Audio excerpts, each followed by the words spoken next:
નમસ્તે વિદ્યાર્થી મિત્રો।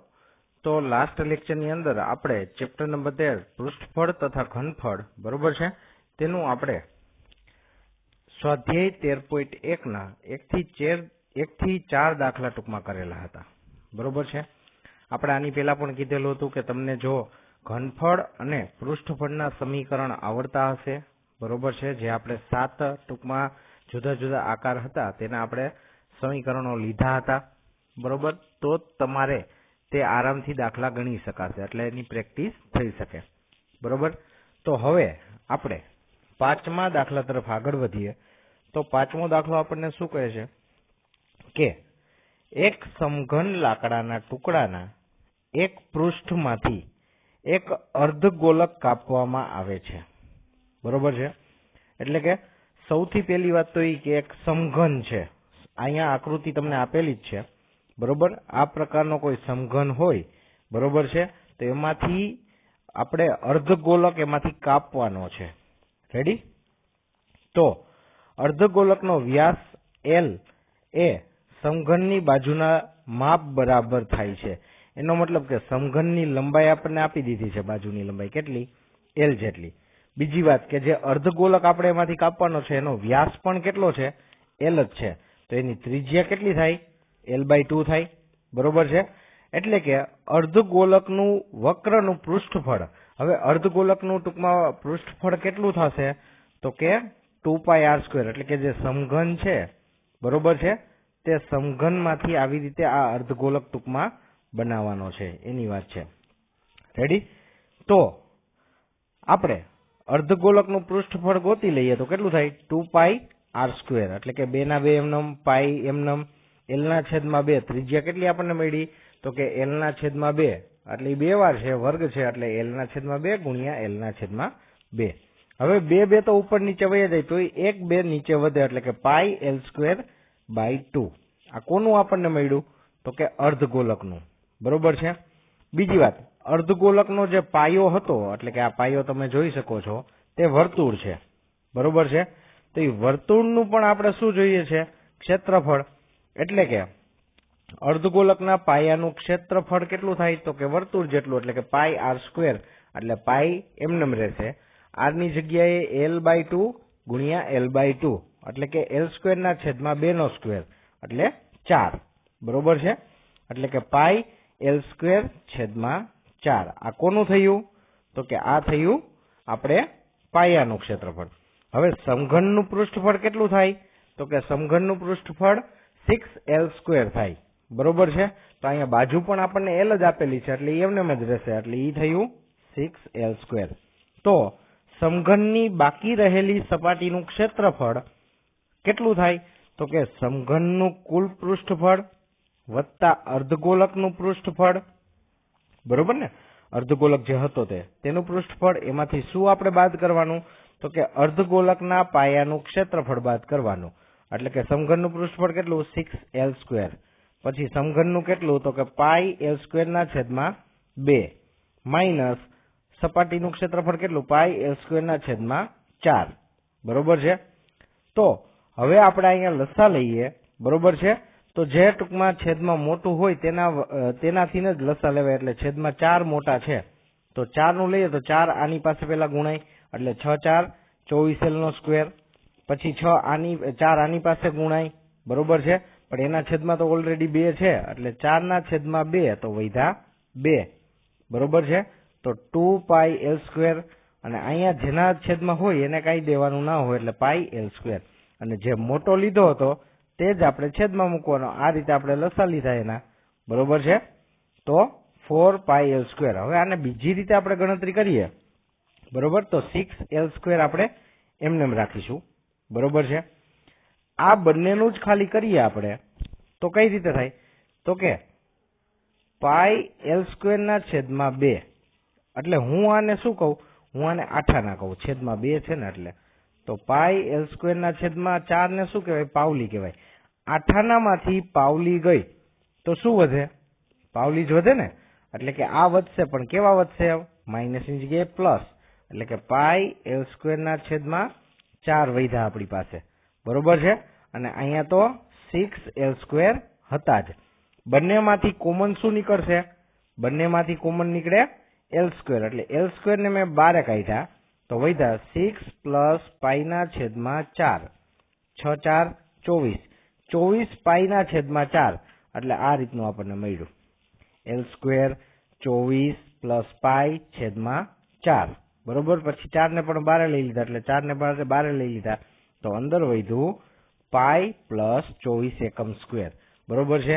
અહીંયા તમને માપ આપેલું નથી. જો માપ આપેલું હોય એલ નું તો તમે આની અંદર ગણતરી એટલે કે આપણે આંકડાકીય માહિતી પણ મળી શકે, બરોબર છે.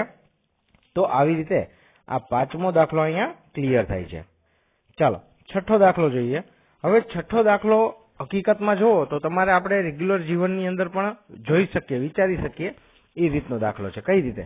તો કે દવાની એક કેપ્સ્યુલનો આકાર નળાકારની બંને બાજુએ અર્ધગોલક લગાડેલા હોય તે રીતે હોય છે. હવે જુઓ જી, આ નળાકાર,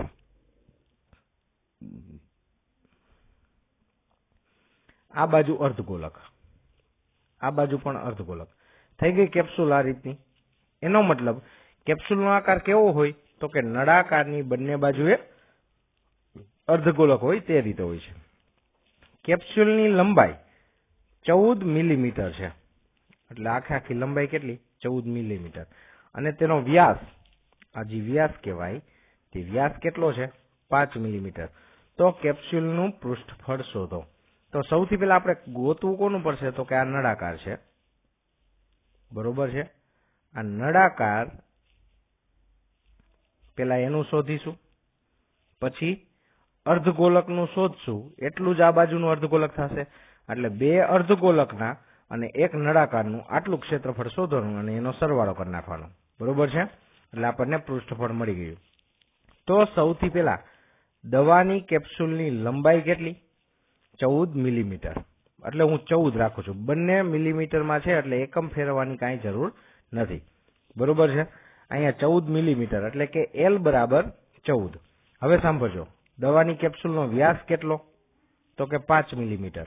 હવે આપણને બધાને ખ્યાલ છે, બરોબર, કે આ અર્ધગોલક છે, અહીંયાથી આટલું અર્ધગોલક છે. તો જો આની ત્રિજ્યા ડ્રો કરું છું, અહીંયાથી આટલી, બરોબર, આર હોય તો અહીંયા પણ કેટલી હોય? આર જેટલી જ હોય ત્રિજ્યા. એવી જ રીતે અહીંયા જેટલી હોય એટલી જ અહીંયા હોય, બરોબર. તો વ્યાસ તો આપણને આપી દીધો છે 5, ત્રિજ્યા કેટલી થઈ? 2.5. એટલે આ લંબાઈ આટલી કેટલી થઈ? 2.5, બરોબર. આ લંબાઈ પણ 2.5.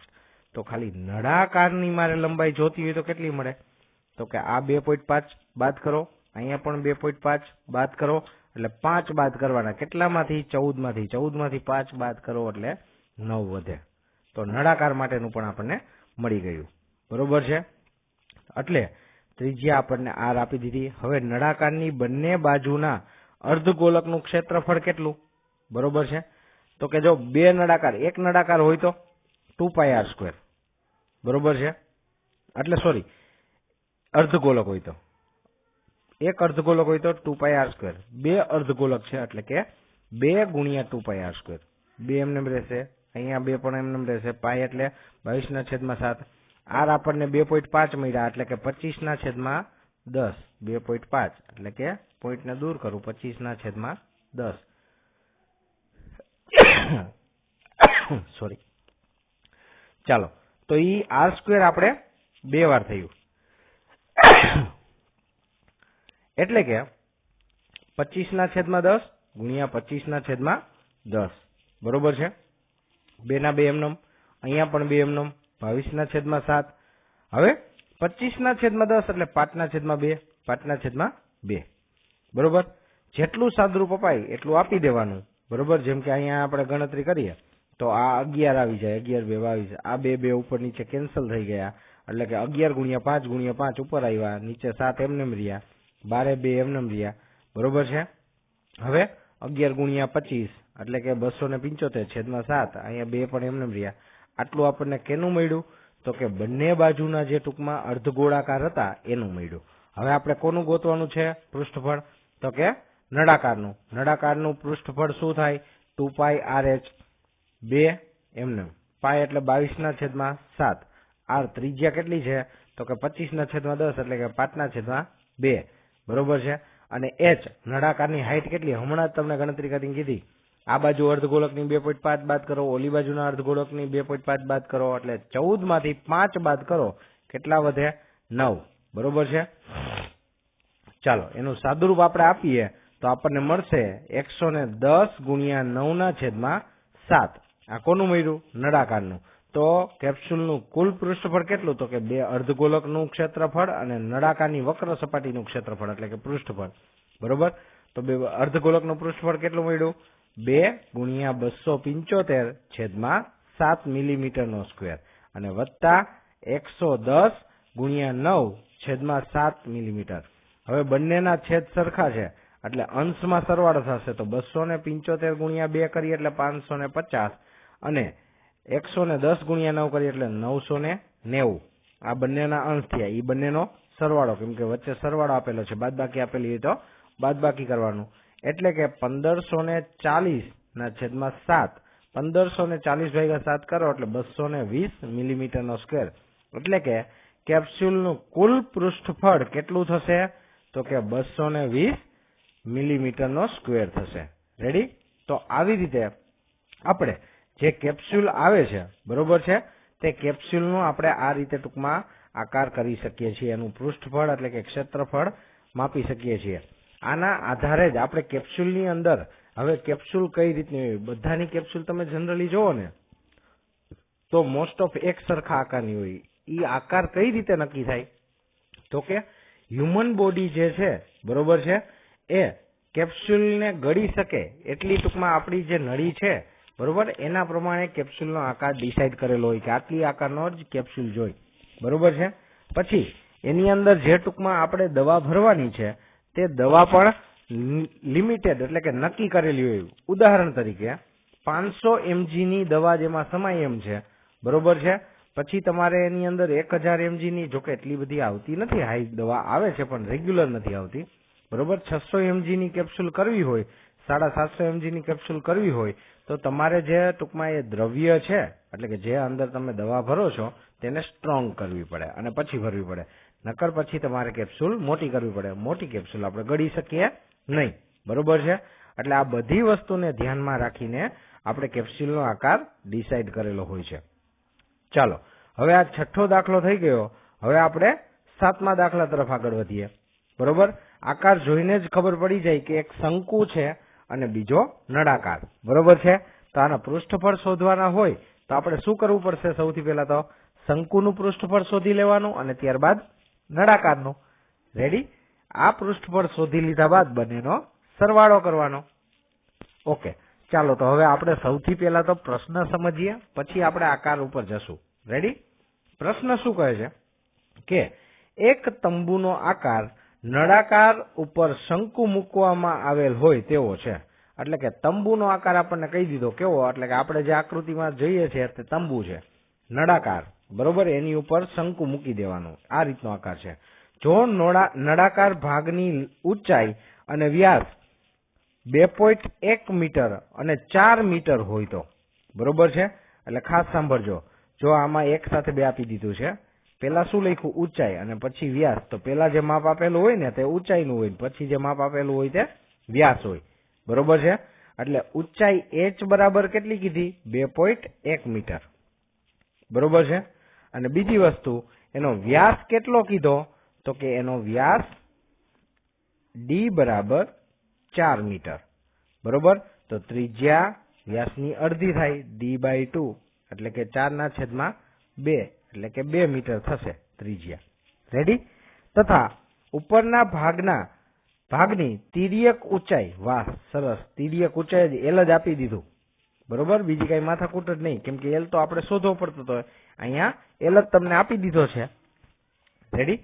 તો આ તંબુ બનાવવા વપરાતા કેનવાસનું ક્ષેત્રફળ, કેનવાસ એટલે એક પ્રકારનું કાપડ, બરોબર છે, એ કાપડનું ક્ષેત્રફળ શોધો. એટલે કે બંનેના શંકુનું ક્ષેત્રફળ શોધવાનું, પ્લસમાં કોનું? નળાકારનું શોધવાનું. બરોબર. આ ખાસ વસ્તુ. ક્ષેત્રફળ મળી જાય પછીનો પ્રશ્ન અહીંયાથી ચાલુ થાય. જો કેનવાસનો ભાવ 500 રૂપિયા પ્રતિ મીટર સ્ક્વેર હોય, એટલે કે 1 મીટર સ્ક્વેરના કેટલા 500, બરોબર. તો આપણે કેટલા મીટર સ્ક્વેર ક્ષેત્રફળ છે એ પેલા ગોતી લેવાનું, એટલા એ કેટલા રૂપિયા થશે, તો તેમાં વપરાતા કેનવાસની કિંમત પણ શોધો, બરોબર છે. તંબુના તળિયે કેનવાસથી ઢાંકવામાં આવતો નથી, તે ધ્યાનમાં લેવું, એટલે કે તળિયાનું આપણે ગોતવાનું નથી, બરોબર. ક્ષેત્રફળ તો સૌથી પહેલી વાત નળાકારની વાત કરીએ તો નળાકારની ઊંચાઈ h 2.1 મીટર આપી દીધી છે. નળાકારનો વ્યાસ 4, એટલે નળાકારની ત્રિજ્યા કેટલી થાય 2 મીટર થાય. હવે જેટલી નળાકારની ત્રિજ્યા થાય એટલી જ શંકુની પણ ત્રિજ્યા થાય, બરોબર.